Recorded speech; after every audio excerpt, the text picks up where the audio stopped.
생활 속 법률 히어로 이승우 변호사의 사건 파일.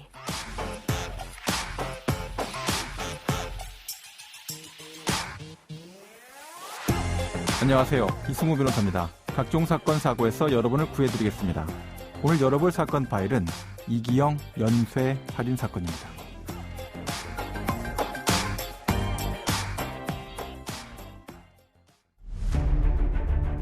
전 여자친구와 택시기사를 잇따라 살해한 혐의를 받고 있는 피의자 31살 남성 이기영으로 드러났습니다.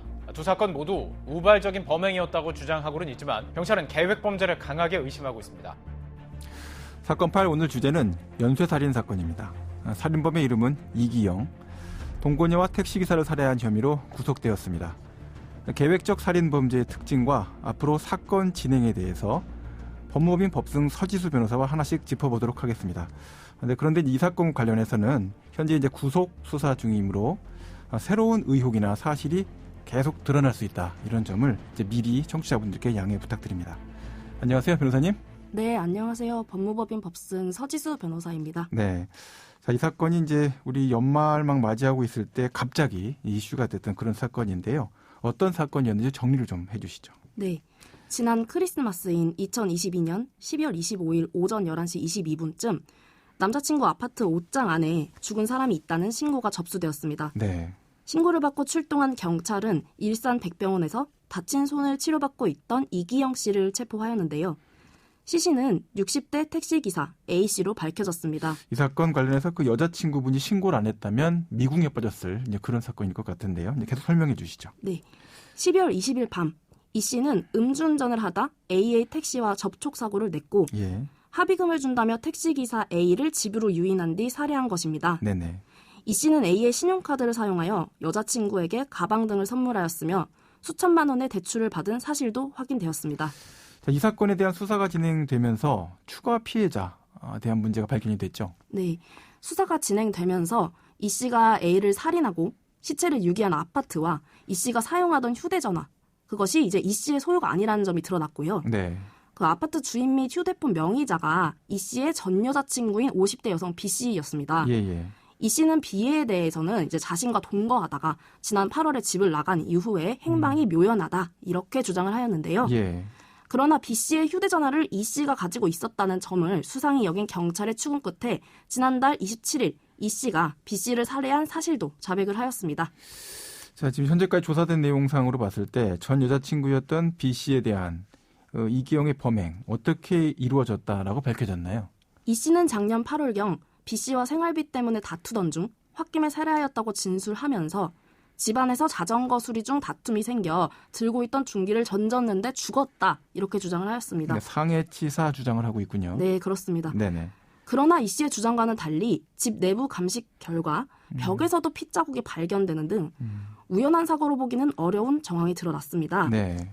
더욱이 B 씨가 사망을 하자 천으로 된 차량용 루프백에 담은 채로 파주시 공릉천변에 유기를 하였다고 진술하였는데요. 이 같은 진술을 토대로 경찰은 혈흔이 묻은 캠핑용 외건은 확보를 하였으나 시신과 루프백 등은 아직 찾지 못한 상태입니다. 사체 유기를 별도로 했다. 이런 내용의 진술까지는 확보가 됐는데 추가적인 내용들이 더 있습니까?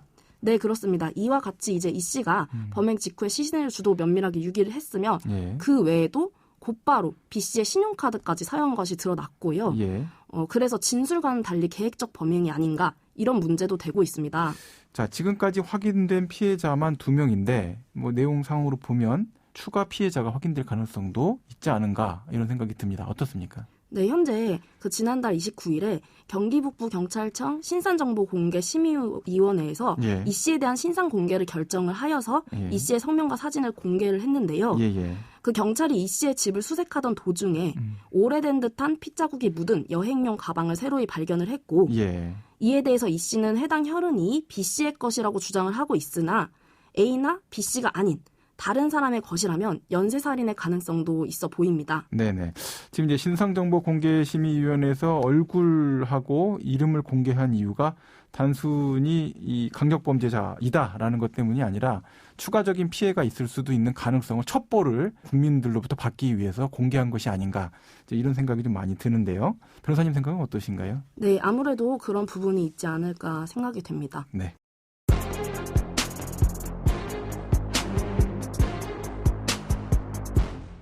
자, 결국 현재 경찰이 이제 피의자 이기영은 연쇄살인범일 가능성이 높다라고 생각을 하고 모든 가능성을 열어두고 이제 수사를 하는 것으로 보이는데요.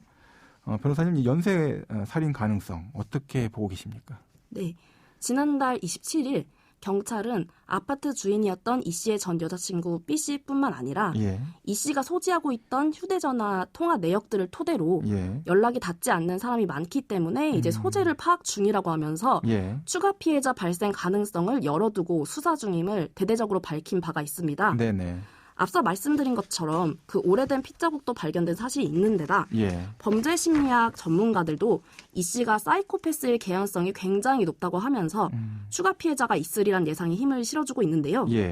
만일 추가 피해자가 존재한다 이런 사실이 드러나게 된다면 이 씨를 연쇄살인범으로 규정할 가능성이 있습니다. 네네. 연쇄살인이라는 것은 3군데 이상의 서로 다른 장소에서 각기 다른 피해자를 대상으로 개별적인 살인사건이 발생하는 경우를 말합니다. 범죄자가 최소한 한 달 이상의 기간에 걸쳐 3명 이상의 피해자를 살해하는 경우로 동일범이 여러 명을 살해하는 다수살인의 일종이고요. 그 이제 피해자 선정에 일정한 패턴을 띠기도 하는데요. 이 사건의 경우도 피해자가 됐거나 피해자가 될 뻔한 사람들이 직업적으로 공통성을 띠고 있는 모습을 확인할 수가 있습니다. 연쇄살인범들의 공통적인 특징은 시신을 훼손하면서 분노의 감정을 표출하는 것입니다.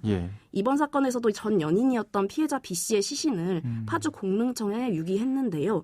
때문에 경찰은 시신을 훼손한 B 씨가 연쇄살인을 저지를 가능성이 크다 이렇게 보고 있습니다. 네. 그러면 오늘 사건에 담긴 법적 포인트를 한 줄로 정리하고 실제 법적 대응과 자문 이어가 보도록 하겠습니다.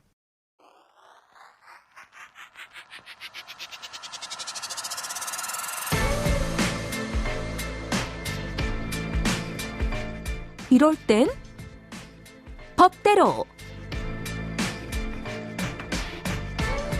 자, 많은 분들은 대부분 이 폭언, 욕설을 상대방한테 하는 것만 갖고도 굉장히 스스로도 충격을 받고요. 반려동물에 대한 폭력만 보고도 큰 충격을 받는 분들이 많습니다. 반면 소시오패스, 사이코패스라는 평가를 받는 사람들은 이런 감정 또는 고통의 공감 능력이 결여되어 있는 사람들입니다. 그래서 욕망과 이익을 위해서는 다른 사람의 생명을 빼앗을 수 있고요. 또 재산을 박탈한다든지 슬픔이나 고통을 철저히 외면할 수 있는 존재다. 이렇게 보시면 됩니다. 자, 한 번씩 살펴볼까요? 동거녀를 살해하고 사체를 유기하고 함께 동거하던 집 그대로 사용하고 동거녀의 휴대폰을 사용하고 새로운 여자친구를 그 집으로 불러들인다. 이거 보통 할 수 있는 일이 아닙니다. 더군다나 택시기사를 유인해서 살인하고 그 택시기사의 신용카드로 대출 신용결제해서 5천만 원 가까운 돈을 순식간에 써버렸습니다. 죄책감이 전혀 드러나지 않는 그런 행동이다라고 볼 수 있는 거죠. 인간으로서 공감 능력을 거의 상실했다 이렇게 볼 수 있는데 이 점에 있어서 우리가 이제 기억해야 될 것은 신고한 현 여자친구입니다.